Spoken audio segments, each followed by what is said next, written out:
अपने पसंदीदा शो के फुल एपिसोड देखने के लिए अभी डाउनलोड करें दंगल प्ले ऐप।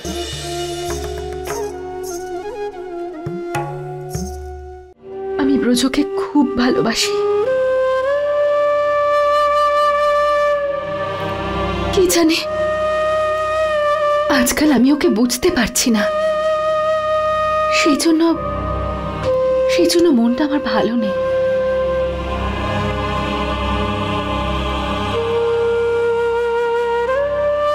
আমি সুষমাকে কিছু বেশি বলে ফেললাম না তো? ও আমাকে নিজের আদর্শ মনে করে, ওর সামনে নিজেকে এতটা দুর্বল দেখানো উচিত নয়। আমিও কে জানে কি সব কথা বলে চলেছি। সুষমা, তুই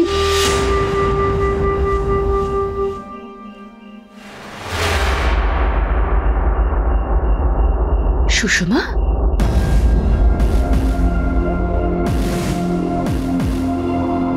কি হয়েছে? কাঁদছিস কেন তুই? বোকা নাকি? কাঁদিস না, চুপ কর। আমারও মাথাটা গেছে। আমার এই ছোট্ট বোনটাকে আমি কত টেনশন দিয়ে ফেললাম। এবার কান্না বন্ধ কর, এত চিন্তা করিস না তো, সব ঠিক হয়ে যাবে। আমার বিশ্বাস যে ব্রজ আমাকে ততটাই ভালোবাসে যতটা আমি ওকে ভালোবাসি। ঠিক আছে, এবার চুপ কর তো, আর তাড়াতাড়ি ঘুমিয়ে পড়। চল।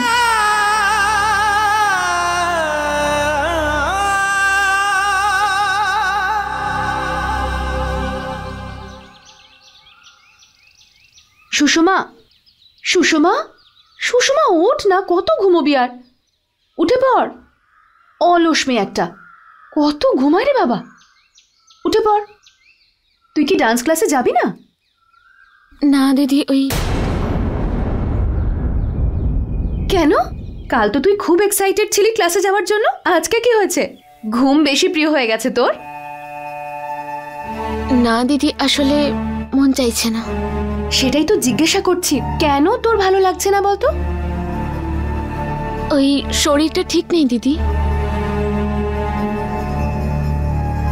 সুষমা, বলিস নি কেন? চল ওষুধ খাবি, চল চল। সেই রকম কিছু হয়নি দিদি, আর কিছুক্ষণ বাড়িতে থাকলে ঠিক হয়ে যাব। আচ্ছা ঠিক আছে, আজকের দিনটা বিশ্রাম কর, কালকে যখন শরীর ঠিক লাগবে তখন আমার সাথে যাস। না দিদি, আমি ডান্স ক্লাসে আর যাব না। কেন? কি হয়েছে? কেউ কিছু বলেছে নাকি তোকে? না দিদি, সেই রকম কিছু নয়, শুধু আমার মনে হলো যে এই ডান্সের জন্য আমার পড়াশোনায় ক্ষতি হচ্ছে, আর ফাইনাল এক্সামও তো এগিয়ে এলো, তাই তোমার ডান্স ক্লাস তো আমি পরেও জয়েন করতে পারবো। খুব ভালো লাগলো শুনে যে তুই তোর পড়াশোনায় এতটা কনসেন্ট্রেট করছিস। আমিও এটার জন্যই চিন্তা করছিলাম যে তুই যদি ডান্স ক্লাসে আসিস পড়াশোনা কি করে হবে। কিন্তু তখন আমাকে ব্রজই বুঝিয়েছিল যে তুই যদি কোনো ক্রিয়েটিভ কাজে ইনভলভ হোস তাহলে তোর পড়াশোনায় আরো বেশি মন বসবে। কিন্তু এখন যদি তোর মনে হয় যে তুই দুটো কাজ একসাথে করতে পারবি না, তাহলে কোনো ব্যাপার নয়, ডান্স ক্লাসে যাওয়ার কোনো প্রয়োজন নেই, বুঝেছিস? বাই।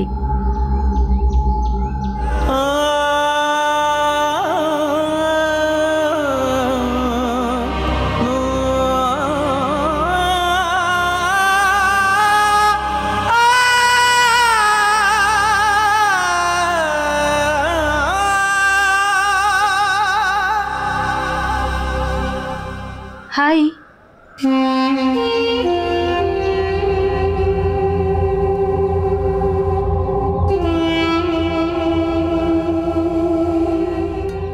ব্রজ, তোমার মুখে সেই আগের মতো হাসিটা দেখে মন থেকে একটা বড় বোঝা নেমে গেল।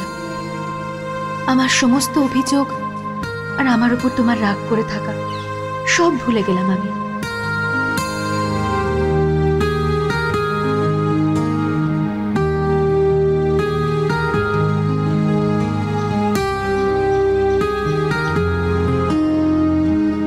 হাই ব্রজ। সুষমা আসেনি? না, ও আর কোনোদিনই আসবে না। কেন? কোনো প্রবলেম হয়েছে? তোমাদের মধ্যে কিছু হয়েছে নাকি? তোমাকে কিছু বলেছে ও? বাবা ব্রজ, একসাথে এতগুলো প্রশ্ন! আমাদের দুই বোনের মধ্যে এমন কি বা হতে পারে যে ও এখানে আসা ছেড়ে দেবে? তাহলে সুষমার মনে হচ্ছে যে ও পড়াশোনায় কনসেন্ট্রেট করতে পারছে না, আর এমনিতেও পড়াশোনাটা বেশি দরকার, তাই না? তাই আমিও জোর করলাম না। আরে কয়েকটা ঘন্টা এখানে এলে কি এমন এসে যাবে? তাতে পড়াশোনাতে আরো মন বসবে। খুব চিন্তা করো দেখি তুমি আজকাল ওর জন্য। আমি জানি আমার মতো তোমার কাছেও সুষমা এখনো ছোট একটা বাচ্চা মেয়ে, তাই না? একদম বড় দাদার মতো ট্রিট করো তুমি ওকে। কিন্তু মিস্টার ব্রজ, এত বেশি প্রোটেক্টিভ হওয়ার কোনো প্রয়োজন নেই।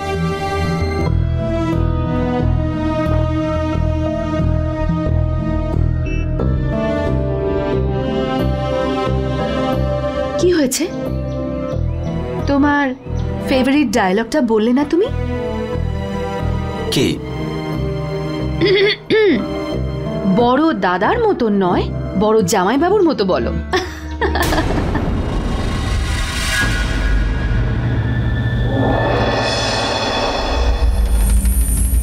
কোথাও কোথাও এরকম নয় তো যে আমার মতো দিদিও ভুল ভেবেই ভালোবেসেছে? ব্রজ কি জানে যে দিদি ওকে কতটা? নাকি নাকি ব্রজ দিদির সাথে? এই জ্যোতি দেবীও না অদ্ভুত ধরনের। এক মুহূর্তে কাছে টেনে নেয় তো পরের মুহূর্তে দূরে সরিয়ে দেয়। কেন করলো? কেন করলো ব্রজ এরকম? ও কি সত্যি জানে যে জ্যোতি দিদি ওকে কতটা ভালোবাসে? ও কি এগুলো সব জেনেও আমার সাথে?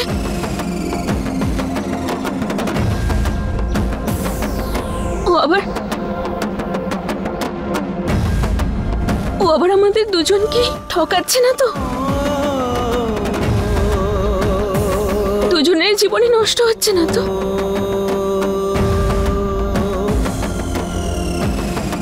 আমায় জ্যোতি দিদিকে সবকিছু বলতে হবে, সব বলতে হবে আমায়। দাদা কি হয়েছে? কোনো প্রবলেম হয়েছে নাকি? প্রবলেম? আর কি প্রবলেম হতে পারে? আমি এখানে সুষমার অপেক্ষা করছি আর জ্যোতি বলল সুষমা আসবে না। এটা আবার কি কথা? সুষমা এটা কিভাবে করতে পারে?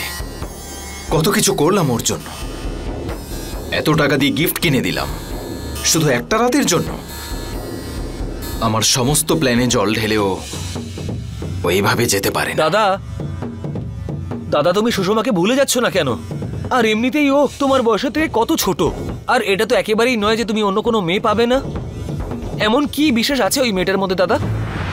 এখন কথা হলো সুষমাকে আমার প্রয়োজন কিনা। সুষমার মতো একটা সাধারণ মেয়ে আমার হাত ছেড়ে চলে যাবে?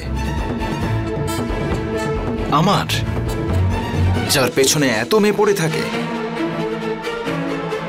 না, বরং ওর খুশি হওয়া উচিত যে আমি ওকে ইম্পর্টেন্স দিয়েছি।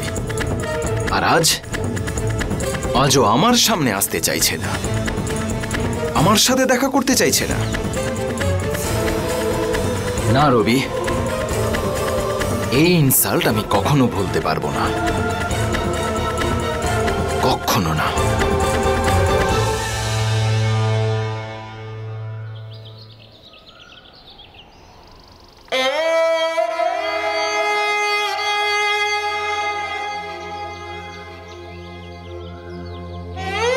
জ্বর কমে তো গেছে, কিন্তু এখনো আছে। সুধা, যা তো ওষুধটা নিয়ে আয়, খেলে হয়তো ভালো হবে একটু। খুব কষ্ট হচ্ছে, ডাক্তারের কাছে যাবি? না মা, ওই একটু উইকনেস আছে, বিশ্রাম নিলেই ঠিক হয়ে যাব। এমনিতেও ডক্টর আর কি করবে। কিছু বললি তুই? না মা, না মানে বলছিলাম যে শুধু শুধু এত ওষুধ দিয়ে দেবে।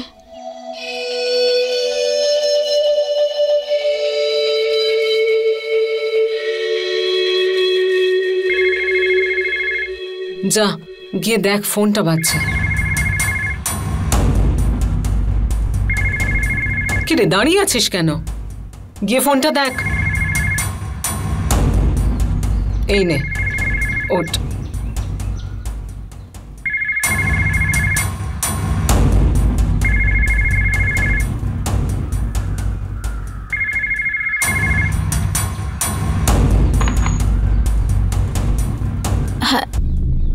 হ্যালো,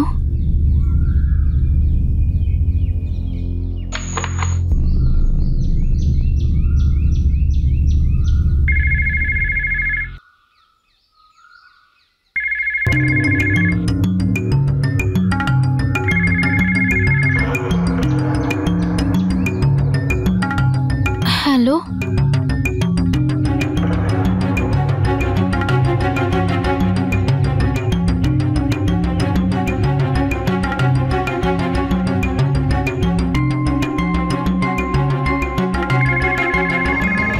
আরে সুধা, কখন থেকে ফোনটা বেজেই যাচ্ছে, ফোনটা ধর।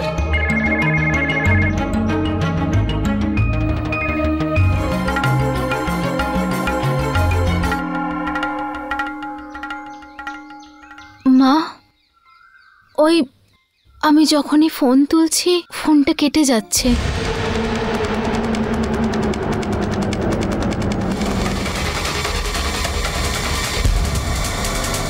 ব্রজ, আমি বেরোলাম, কাল দেখা হবে। ওকে, বাই। জ্যোতি, কোথায় যাচ্ছ? বাড়ি। আরে একটু দাঁড়াও, তোমার জন্য কিছু স্পেশাল আছে। স্পেশাল? ব্রজ, তুমি আবার কি কোনো সারপ্রাইজ? জ্যোতি, এই নাও, এটা ধরো। এটা কি দাদা?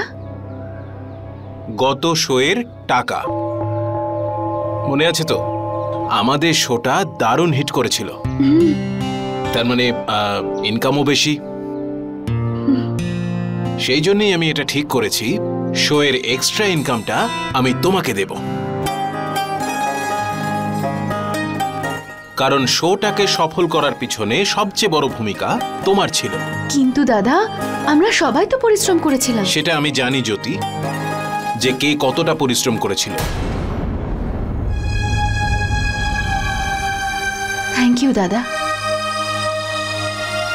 দেখলে, অনেক সময়তে না চাইতেও যা পাওয়া যায় চেয়েও তা পাওয়া যায় না, রাইট?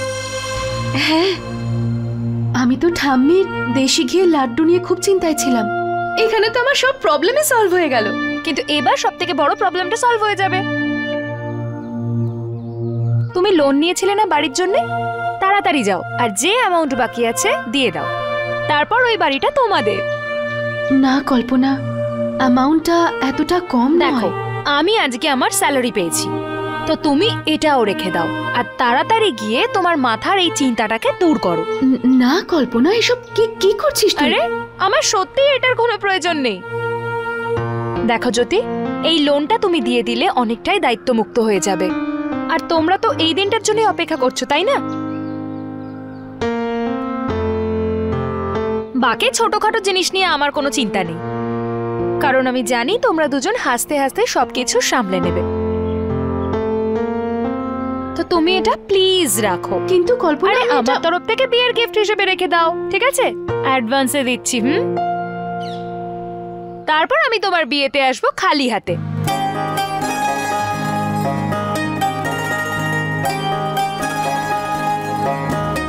কি ব্যাপার, জ্যোতি এখনো এলো না? বুঝেছি আমি, বাড়িতে পা রাখা মাত্রই আমাকে বলবে সরি ঠাকুমা, অফিসে অনেক কাজ ছিল তাই দেরি হয়ে গেছে। রোজই এক অজুহাত। ভগবান করে সেটাই হোক। আর কি হয়েছে তোর? আর তুই কেন হাসছিস? এমন কি খুশির খবর তোর কাছে আছে? আরে দিদি তুই দেখলি, তুইও বুঝতে পারলি না আমি চলে এসেছি। আচ্ছা ঠিক আছে, ওইসব পরে হবে, আগে বল ঘি এনেছিস কিনা। হ্যাঁ হ্যাঁ অবশ্যই, আর তোমার পছন্দের দোকান থেকে নিয়ে এসেছি, এই নাও। আরে বাহ, আর এইটা কি? এখন তো আর লাড্ডু বানানোর সময় নেই, আর খবরটা শোনার পরে মিষ্টি মুখ তো করতেই হবে। এখন তুই খুশির খবরটা আগে বল, কি হয়েছে? শোনো শোনো শোনো, আজ থেকে এই বাড়িটা আমাদের হয়ে গেছে।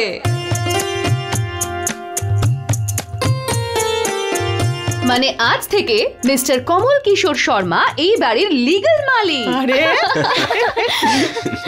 আরে খুব ভালো, খুব এই নাও ভালো। বাবা বাড়ির কাগজ, আজই আমি এই বাড়ির লাস্ট ইনস্টলমেন্ট পে করেছি।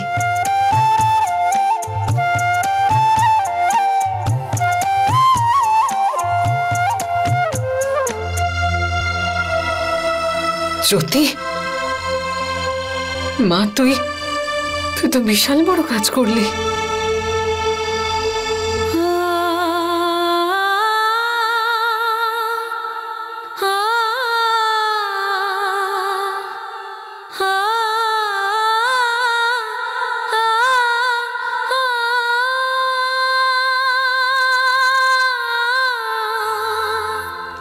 বাবা কি হয়েছে, কি ভাবছো এত?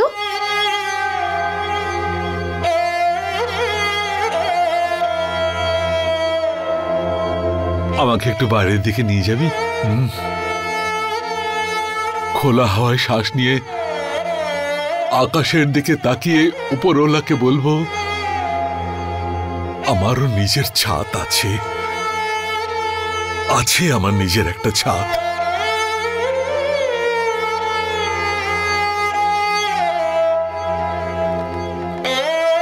নিয়েছ মা?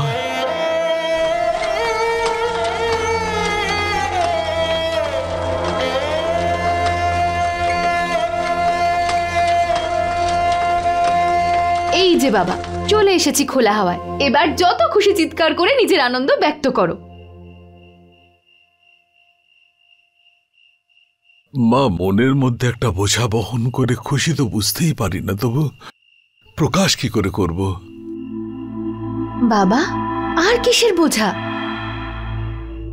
আমার একটা কথা শুনবি মা? বাবা তুমি বলে তো দেখো। প্রথমে কথা দে, তুই আমার কথাটা শুনবি। ঠিক আছে, আমি কথা দিচ্ছি তুমি যেমনটা বলবে আমি তেমনই করব, কিন্তু এবার বলো কি করতে হবে। মা তুই এই বাড়িটা তোর নামে ট্রান্সফার করে নে।